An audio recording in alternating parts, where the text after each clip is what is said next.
সমুদ্রের শান্তরূপ কখনো কখনো বিশ্বাস করা বেশ কঠিন, কিন্তু যখন হঠাৎ আপনার সামনে এমন কিছু ঘটবে, আপনি জানবেন কিছু খারাপ হতে যাচ্ছে।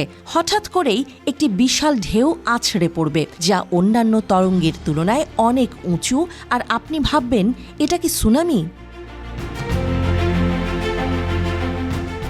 কিন্তু আপনি জানেন, আপনার জাহাজের দিকে যা ধেয়ে আসছে তা আসলে ডুম ওয়েভ বা কেয়ামতের ঢেউ হতে পারে। ডুম ওয়েভ এবং সুনামি দুটোই বিপর্যয়কর পরিণতি ঘটাতে পারে, তবে তাদের কারণ এবং প্রভাব একদম আলাদা। ডুম ওয়েভ বা কেয়ামতের ঢেউ এমন একটি আছড়ে পড়া ঢেউ যা হঠাৎ করেই অন্য সকল ঢেউয়ের তুলনায় অনেক উঁচু হয়ে থাকে। এই ঢেউগুলো এমনকি 50 থেকে 90 ফুট উঁচু হতে পারে। তাদের প্রকৃতি এতটা অপ্রত্যাশিত এবং ভয়ঙ্কর যে সেগুলো অনেকটা পানির দেয়ালের মতো দেখতে।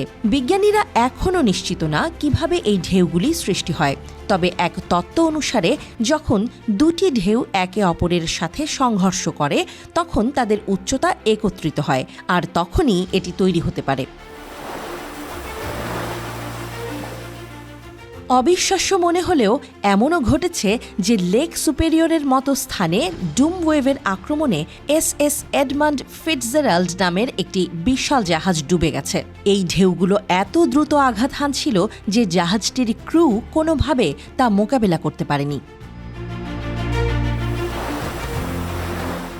এখন আসুন সুনামির দিকে। ডুম ওয়েভের তুলনায় একেবারেই আলাদা এটি। সুনামি সাধারণত ভূমিকম্পের কারণে সাগরের তলদেশে সৃষ্টি হয়। প্রথমে একটি ছোট ঢেউ যাত্রা শুরু করলেও যখন এটি উপকূলে পৌঁছায়, তখন তার উচ্চতা দ্রুত বাড়তে থাকে। এই সময়ে এটি উপকূলে আছড়ে পড়ে এবং অনেক কিছু ধ্বংস করে দেয়। তবে সুনামি কখনো একক তরঙ্গ নয়, একাধিক তরঙ্গের সম্মিলন।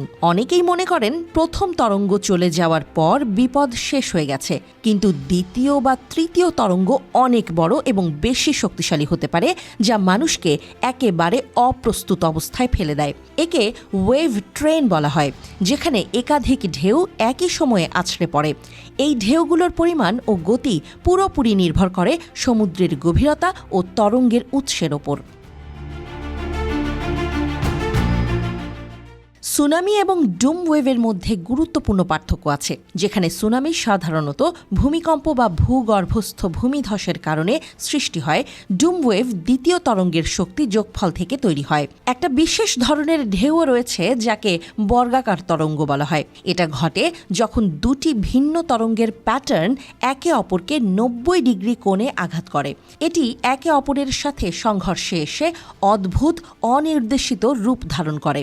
এমন ঢেউগুলো সাধারণত উপকূলের কাছাকাছি দেখতে পাওয়া যায়, যেখানে দুটি ভিন্ন সমুদ্র বা মহাসাগরের তরঙ্গ মিলিত হয়।